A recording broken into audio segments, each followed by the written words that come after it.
Bonsoir à toutes et à tous, on est ravis de vous retrouver encore une fois cette semaine pour vous présenter des plats traditionnels mahorais. Et cette semaine, ce sont des plats sucrés, ce sont de la pâtisserie. Nemati. Bonsoir Mona. Bonsoir Nemati, comment vas-tu? Très bien. Et très toi? bien. Ah, oui. L'Aïd s'annonce? L'Aïd s'annonce et les pâtisseries arrivent. Et ça sent bon. Voilà.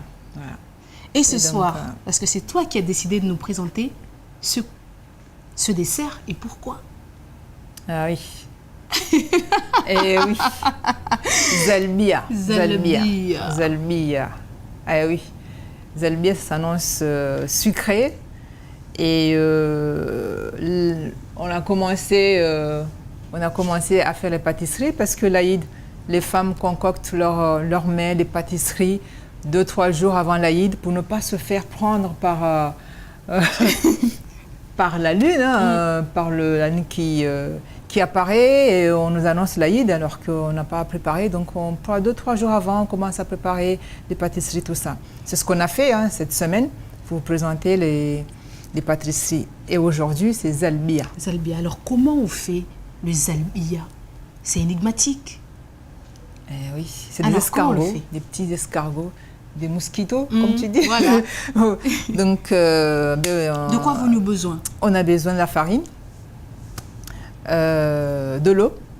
Voilà, pour un début, c'est ça. De l'eau et de la farine. Voilà. Et on mélange tout ça. Combien de grammes de farine? Par exemple, 250 grammes de farine. Combien? 100 grammes d'eau à peu près. D'accord. 150 grammes. 150 grammes.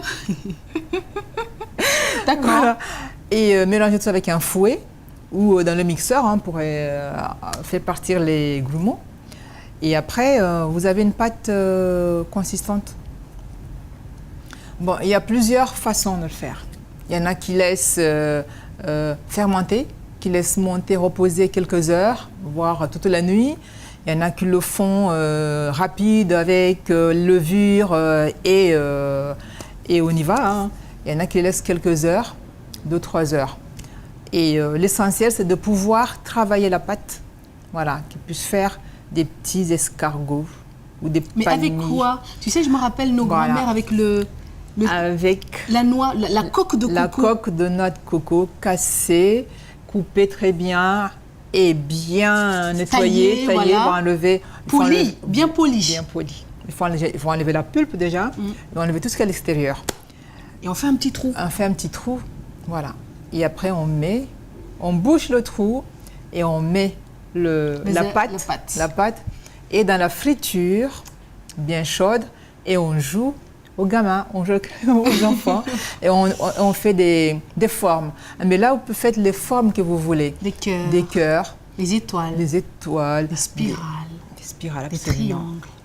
Voilà, laissez libre cours à votre imagination. Des lettres d'alphabet.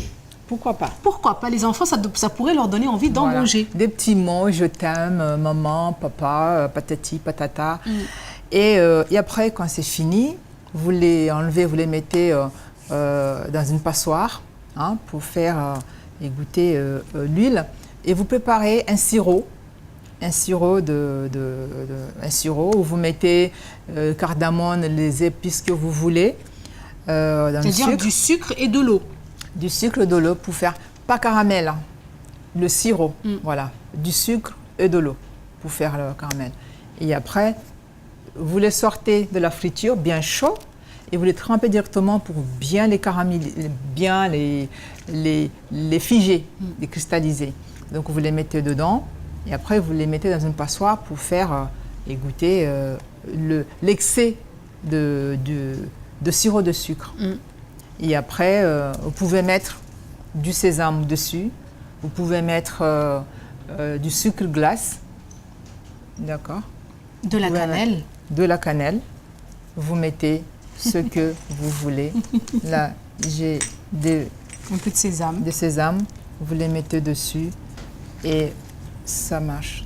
Donc, pour réaliser les zalbia, si vous avez votre enfant, vous pouvez l'appeler comme ça, zalbia. Elle serait délicieuse. Donc, pour réaliser les zalbia, il vous faut donc 250 grammes de farine et 150 grammes d'eau. tout simplement. Et après, vous avez donc votre petit sirop. Vous ferez un petit sirop à côté avec de l'eau et du sucre. Voilà. À demain. Les À billes. tout à l'heure. Bisous. Ciao.